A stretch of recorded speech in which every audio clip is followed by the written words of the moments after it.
Les gars, tout ceci n'est qu'un énorme piège. Dans la vidéo d'aujourd'hui, il faut que je vous parle de la fameuse question de savoir si on peut faire confiance à cet énorme rebond du Bitcoin ainsi que du reste du marché. Parce que, après avoir chuté de manière significative hier, maintenant, on est en train de voir un pump absolument incroyable. Mais peut-on lui faire confiance? C'est ce dont on va parler aujourd'hui dans cette vidéo. Je vais vous tenir au courant au sujet de l'Ethereum, Solana, Doge, XRP, et le reste du marché des cryptos ainsi que des altcoins plus petits.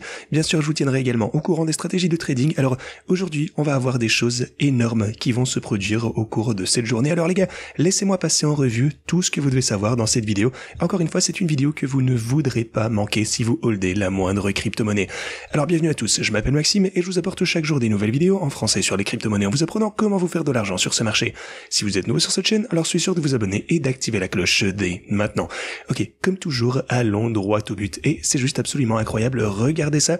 On a chuté donc pour le Bitcoin jusqu'aux 91 000 $, et depuis lors, on a connu un rebond absolument phénoménal. On est remonté, vous pouvez le voir ici, jusqu'aux 103 000 $. Alors, je vous ai posté ça sur Twitter hier. En fait, c'était pas un énorme problème, genre le Bitcoin était toujours à un très bon niveau, et ensuite, on a vu cette énorme poussée à la hausse. Alors, il faut déjà que je vous parle de la raison pour laquelle on a vu, autant d'optimisme revenir aussi vite. Mais voilà, le Bitcoin est actuellement, grosso modo, au même endroit que là où on se trouvait récemment. Et ce qui est assez intéressant ici, c'est que si vous regardez l'intervalle journalier ici, vous pouvez voir que cette chandelle d'hier a clôturé au-dessus de la ligne orange très importante des 100 000 $. Donc c'était un très très bon signe. Le deuxième bon signe, c'est que même cette chandelle rouge, d'aujourd'hui, encore une fois, rappelez-vous, on est au milieu de cette chandelle, donc bien sûr on pourrait encore voir un rallye, potentiellement clôturé au-dessus de la ligne orange ici des 100 000 $. Donc ça va être un niveau vraiment clé, encore une fois, pour constater si les bulls vont pouvoir réussir à nous maintenir au-dessus de ce point important. Ça, ce serait, ça signalerait de la force. Aussi, rappelez-vous, on avait un groupe de support ici. Alors maintenant, pour le coup, si je prolonge cette ligne en pointillé jaune comme ceci, vous pouvez voir que effectivement, on a trouvé un support ici à partir de la ligne jaune. Donc ça, c'est vraiment quelque chose de positif à voir. En fait, finalement, tout n'est pas si noir. Et déjà, ceci, si vous avez la moyenne mobile aussi, sur 50 jours, vous pouvez voir qu'actuellement, elle maintient cette chandelle journalière. Donc les niveaux de support, les structures pour les bitcoins ici sont juste totalement intactes une fois encore, et le bitcoin semble très, très haussier. Maintenant, pour les altcoins, bien entendu, du côté des altcoins, ils n'ont pas vraiment récupéré, même si vous voyez, des poussées de dingue, de tous les côtés. Si vous avez pu profiter du dip d'hier, vous êtes probablement largement en bénéfice, mais ces altcoins qui voient de grosses poussées en vert tout de même, rappelez-vous simplement que si vous regardez la semaine par exemple, tout est toujours en rouge. Si vous prenez le mois, tout est toujours largement en chute. On est en baisse de 60-70% pour énormément de ces projets. Donc voilà. Profitez des gains d'aujourd'hui. Si vous avez pu chronométrer ces ordres d'achat, félicitations à vous, vraiment bien joué. Mais en général, je dirais que les altcoins, en tout cas ceux qu'on suit, je pense qu'ils vont bien sûr se rétablir, bien sûr. Beaucoup d'entre eux se sont déjà majoritairement rétablis. Cependant, il faudra garder un œil plus attentif sur les plus petits projets, comme je vous disais, parce que je pense que beaucoup de ces projets risquent de ne pas se rétablir. Beaucoup d'entre eux peut-être risquent carrément de disparaître au cours des quelques prochains mois. Donc vraiment, soyez prudents avec les plus petites cryptos et gardez un œil sur les cryptos, vraiment qui ont des communautés solides, qui ont déjà fait leurs preuves cycle après cycle, et surtout qui ont des bons fondamentaux. Les temps où tout pump à tous les moments, c'est fini. Dans une certaine mesure, vous pouvez vraiment regarder les fondamentaux, mais en fin de compte, avec beaucoup de ces altcoins, la seule chose qu'on fait, même avec les cryptos un petit peu plus importantes, la seule chose qu'on fait, et surtout ne vous y trompez pas, c'est qu'on essaye simplement de pouvoir, vendre les cryptos à un prix plus élevé que celui auquel on les a achetés. Il faut qu'on ait quelqu'un qui va les acheter, donc ces personnes vont acheter à un prix plus élevé. C'est vraiment en fait le jeu des marchés des altcoins. Je sais pas ce que les gens attendent, c'est juste de la spéculation. Il y a très peu d'altcoins qui ont des fondamentaux assez solides, c'est juste la réalité de la situation. Et c'est pour ça que je vous dis que l'essentiel sur le marché des crypto-monnaies, c'est juste d'essayer d'obtenir autant de bitcoin que possible. Et puis ensuite, vous avez les bonnes vieilles cryptos qui vont continuer à bien se comporter de cycle en cycle, mais vous ne pouvez pas vous attendre à ce que 10 000 cryptos différentes voient le même genre de performance et continuent à survivre. Ne vous y trompez pas, c'est juste en gros des éléments de pari en ce qui concerne le trading de crypto plus petites. C'est juste la réalité. Alors, si on continue de ce côté, n'oubliez pas non plus ma vision au long terme pour le Bitcoin. c'est ce que je pense, le Bitcoin va augmenter de cycle en cycle. Laissez-moi vous expliquer si ça a changé. Personnellement, je pense que d'ici les quelques prochains mois, alors comme je vous l'ai décrit ici par exemple, on a mars 2026, ça c'est à peu près, jusque là que je pense que le marché haussier risque de s'étendre. Alors, beaucoup de personnes s'attendaient à ce que le bull market atteigne son apogée potentiellement au début de 2025 ou au milieu. Personnellement, c'est jamais ce que j'ai pensé. Pour moi, ça devrait durer plus longtemps. À mon avis, 2026, je n'exclus pas, un marché haussier encore plus long pour le coup. Ça, ce serait pour le coup vraiment fort différent des marchés haussiers précédents. Mais je n'exclus pas ceci. Ça pourrait arriver. Alors, en termes d'objectif de prix, alors, pour moi, de manière réaliste, je dirais entre 150 et 180, ce serait mes objectifs plus conservateurs. Mais pour moi, on pourrait potentiellement atteindre ce qu'on appelle un blow-off top, vraiment genre une énorme mèche sur le mois, peut-être jusque 280. Ça, pour moi, ça pourrait être le pic du marché du Bitcoin. Des objectifs plus réalistes, encore une fois, $180. Mais pour moi, on pourrait peut-être, avoir une explosion assez rapide jusque 200, 230, 280, qui sait, soyons fous. Mais voilà, laissez-moi juste vous rappeler ma position générale pour le Bitcoin ainsi que mes convictions pour le long terme. Comme je vous le disais, je n'exclus pas d'avoir un bull market plus long, même si ceci, irait totalement à l'encontre de ce qu'on a pu voir au cours des bull markets précédents, qui généralement culminent beaucoup plus tôt. Mais je pense qu'avec tout ce qui est en train de se dérouler actuellement au niveau macro, on voit une année très volatile également. Cette année, à mon avis, va être incertaine.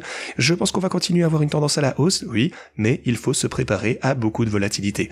Donc, le Bitcoin se présente toujours bien. Je ne vois vraiment aucune raison de paniquer. Et en fait, pour le coup, cette chute d'hier, ainsi que la montée en flèche qu'on a pu voir, vous savez que mes stratégies de trading adorent ceci, vous savez que c'est comme ça que j'aime trader, je vous en parlerai d'ailleurs dans un instant. Mais voilà, ce qu'elles ont fait, c'est comme toujours, acheter à la baisse, elles ont pris des bénéfices à la hausse également. Alors avec tout ce qui s'est déroulé hier, en tout cas, personnellement, et tous ceux qui utilisent les stratégies de trading, c'est avec ça qu'on a gagné sûrement le plus d'argent sur ces mouvements.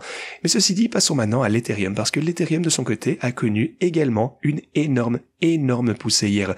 Vous pouvez voir qu'on est redescendu aussi bas que $2000, vous le savez, mais depuis lors, on a eu une poussée de 40% pour l'Ethereum. C'est juste absolument dingue. Dites-vous que c'est la deuxième plus grosse crypto. On est remonté ici, pour le coup, on a atteint... Alors on a eu la résistance au 2857 ici, cependant on s'est fait rejeter à partir de ce point, et maintenant on a un petit peu plus de chute du côté de l'Ethereum. Alors, qu'est-ce que je pense qui risque d'arriver à l'Ethereum ? À mon avis, il se passe quelque chose de louche ici, parce que Donald Trump achète de l'Ethereum comme un dingue via ses fonds d'investissement. Donc, les fondamentaux haussiers pour l'Ethereum, pour moi, ils sont toujours là. Il n'y a pas de changement, bien qu'il y ait quand même, on va dire qu'il y a beaucoup de mauvaise gestion. Ethereum devrait être à un prix beaucoup plus élevé qu'aujourd'hui. Mais je pense toujours que l'Ethereum va aller à la hausse durant ce marché. C'est tout ce qui compte pour moi. Ok. Donc ça, c'est cool. Parlons maintenant un petit peu de Solana, qui a également trouvé un énorme support à partir de la ligne orange que vous avez ici aux $196. On est descendu aussi bas que 176 également, et on s'est fait supporter par cette ligne orange que vous voyez juste ici. Gros rebond également pour Solana. Et maintenant, aujourd'hui également, on a un pullback une fois encore assez important. Donc, alors pour le coup, ça c'est sur l'intervalle de 4 heures. Alors si vous voulez prendre peut-être le journalier à la place, vous pouvez voir qu'on a une grosse poussée juste ici. En général, on s'est fait supporter par le niveau des 222, ça c'est pour le coup fantastique à voir. Alors tout comme avec l'Ethereum, pour le coup, Solana va également continuer à la hausse durant ce cycle. Je ne m'inquiète pas du tout pour ces cryptos de qualité qu'on suit ici, Ethereum, Solana, même Dogecoin. Dogecoin, selon moi, va toujours bien se comporter, et ça c'est vraiment dingue. Encore une fois, regardez ça les gars. Dogecoin a chuté de 53% et puis réaugmenté de 45%. Alors Dogecoin est toujours en dessous de cette résistance clé, ça c'est dommage. Vous pouvez voir que la structure du marché pour Dogecoin, encore une fois, il n'y a aucun doute qu'elle a été perdue ici. Dogecoin est un petit peu incertain actuellement, c'est vrai, je vais bien l'avouer, mais en général, durant ce cycle, encore une fois au long terme, on va monter vers des prix plus élevés. Sachez juste simplement qu'actuellement on est en dessous d'une résistance très forte et importante, donc il va falloir surveiller ça de près. Alors du côté de l'Ethereum, on a cette résistance, je sais plus si je l'ai mentionné, c'est 2854. Ceci dit, j'aimerais passer maintenant à Cardano, parce que ça c'est juste totalement absurde. Regardez ça. Cardano a chuté de, j'en reviens toujours pas, presque 50%, et puis presque immédiatement, encore une fois hier, avec cette poussée, on a réaugmenté, juste encore une fois, je sais même pas quoi vous dire, on a pumpé de 63%, on a réaugmenté de 63% le même jour où on a chuté de, encore une fois, regardez ça, 40%. Le truc c'est, En fait, les Bulls ont réussi à nous montrer un rallye au-dessus du niveau clé des des 87 ici pour Cardano. Et vous savez comment je vous disais que cette ligne orange était si importante du côté de Cardano, et les Bulls vraiment sont intervenus à un moment clé. Ils ont fait tout ce qu'ils ont pu pour nous montrer un rallye au-dessus de ce point pour s'assurer qu'on puisse clôturer au-dessus de ce niveau important. Alors pour le coup, cette chandelle journalière actuelle que vous voyez actuellement, eh bien, est en dessous une fois encore. Donc on va voir si les Bulls vont pouvoir une fois encore intervenir, une fois encore s'assurer qu'on puisse clôturer cette chandelle journalière actuelle, eh bien, au-dessus du niveau des 80 cents. Parce que, voilà le truc. Maintenant, la question, c'est de savoir si les Bulls commencent à manquer de souffle ici. Est-ce que ce mouvement s'est épuisé en nous posant au-dessus de cette ligne orange? Est-ce qu'on a vraiment absorbé toute la pression d'achat? Ou est-ce qu'on a encore un petit peu de vapeur pour s'assurer qu'on clôture également cette chandelle au-dessus de ce point? Si jamais on pouvait se maintenir au-dessus de ceci, donc la ligne orange aux 80 cents sur le daily, ça va signaler énormément, eh bien, d'optimisme du côté de Cardano. Donc, je continue à surveiller tout ceci. Vraiment, j'ai hâte de voir ce que ça va donner, cette chandelle. Juste, c'est dingue de pouvoir encore voir des trucs ainsi dans la crypto, alors que c'est plus mature qu'avant. Et si vous regardez XRP, eh bien c'est également une bougie vraiment incroyable, mais eh bien on n'a pas réussi à dépasser la ligne orange clé ici. Vraiment, la différence cette fois entre Cardano et XRP, c'est que Cardano, eh bien de ce côté, les Bulls ont réussi à nous faire clôturer au-dessus de cette ligne orange. Du côté de XRP, on a réaugmenté, on a tout de même fait un retest solide de cette résistance. Malheureusement, on n'a pas réussi à la dépasser, on a eu un petit rejet de ce côté.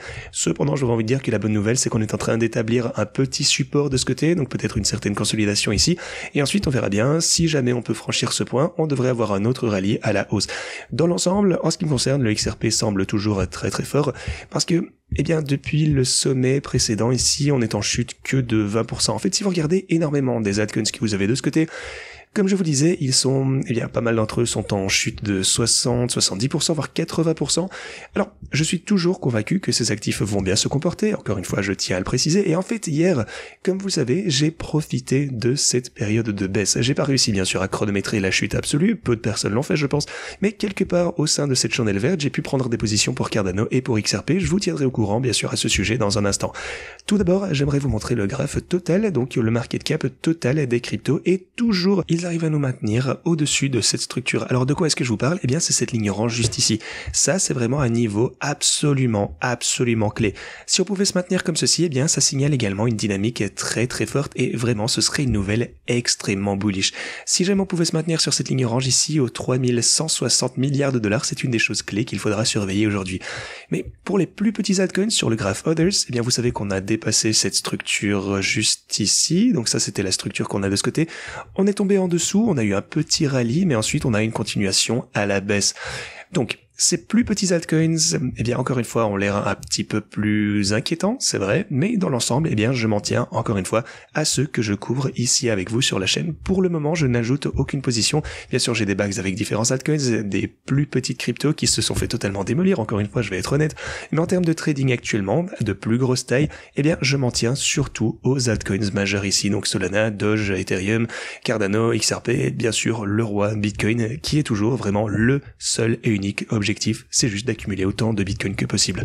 Maintenant, j'aimerais vous parler de Trump, j'aimerais vous parler de tout ce qui est en train de se dérouler et ce à quoi vous devez vous préparer aujourd'hui et pourquoi tout ceci n'est qu'un gros piège actuellement. Alors, avant que je vous mette à jour à ce sujet, j'aimerais vous parler des stratégies. Alors, on est en hausse de 312 000 pour le Bitcoin, comme je vous le disais, vraiment toute cette volatilité, tout ce que ça a fait simplement, encore une fois, si on n'est pas liquidé, c'est de faire plus de profit. Non seulement pour certains de ces altcoins ici, mais surtout, bien sûr, pour le Bitcoin qui a le moins souffert de cette chute.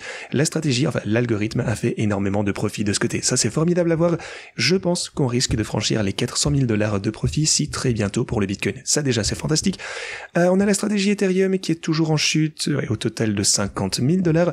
La position est en baisse de 200 000 $, mais voilà, bien sûr je vais garder tout ceci ouvert. Ça trade toujours en dessous de la range malheureusement, ce n'est pas actif actuellement, mais je vais tout de même garder ça ouvert pendant peut-être une nouvelle journée pour voir si on peut avoir une nouvelle pump pour l'Ethereum et revenir dans la fourchette. Sinon, demain, je pense que je vais agir sur ce bot et je vous montrerai ce que je fais. Alors, si vous souhaitez utiliser la stratégie Ethereum, ne l'ouvrez pas dès maintenant parce qu'on trade en dehors de la fourchette. Je n'ai pas pu la mettre à jour, mais encore une fois, grosse mise à jour à venir dès demain. Alors, pour Solana, on est en hausse de 143 000 $. Petite perte ici sur Dogecoin également. On a moins 15 dans 16 000 $ ici également.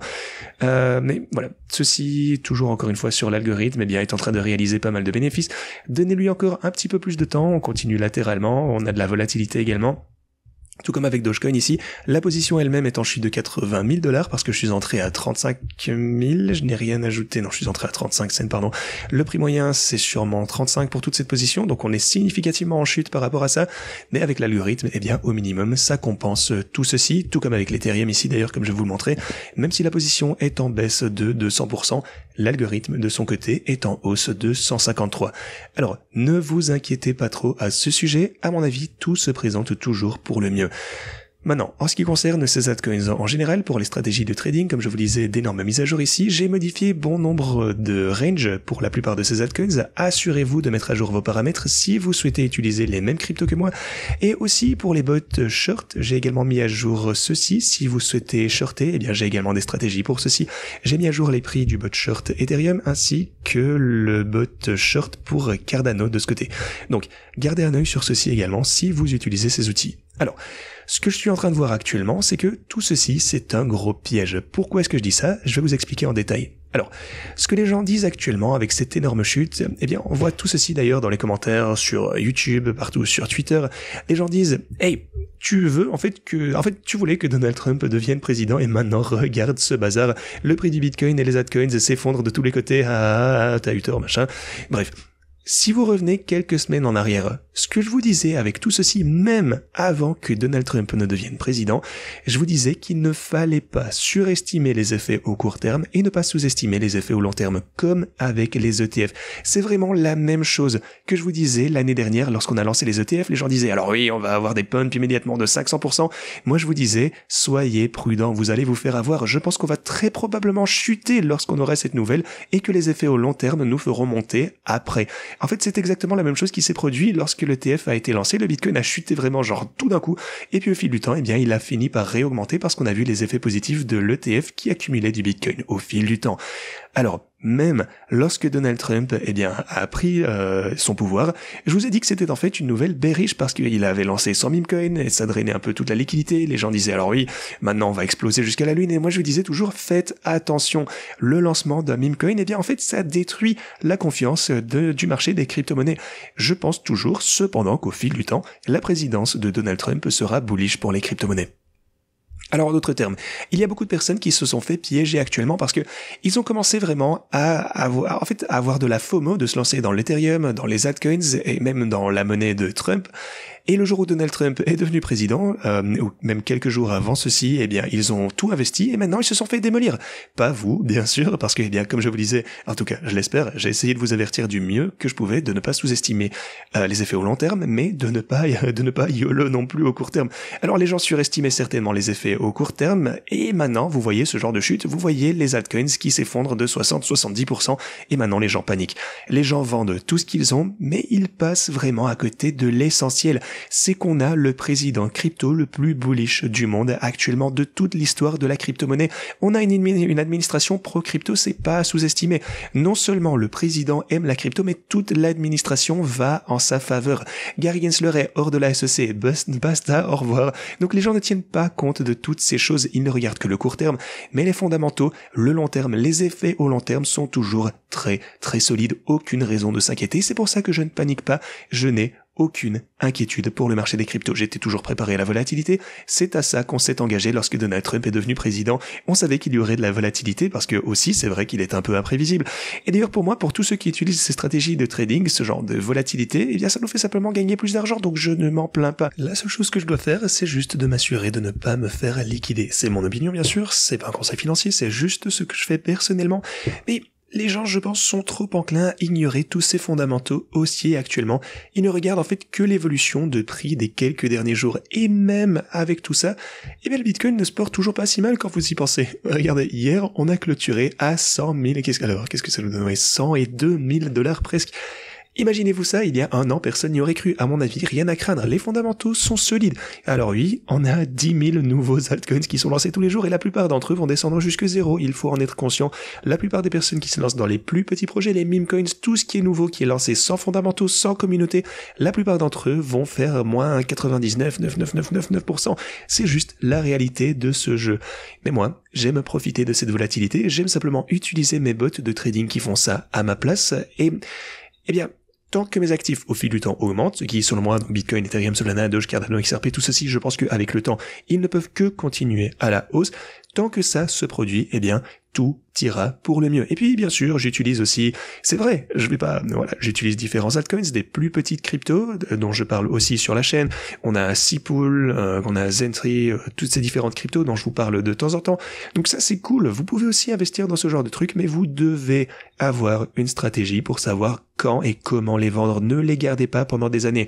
Et avec tout ceci, eh bien, je passe en revue d'ailleurs tout ça dans la vidéo qui se trouve juste ici, dans le tuto de la stratégie de ce côté. Aussi, vous avez le défi du x100 et le tuto sur le trading à effet de levier. Regardez tout ceci, je vous explique toutes les différentes choses, en fait un petit peu mon avis sur le marché, sur les altcoins, comment sortir, comment rentrer, toutes ces choses, ce sont vraiment des vidéos importantes. Voilà. Ok, tout ça c'est cool.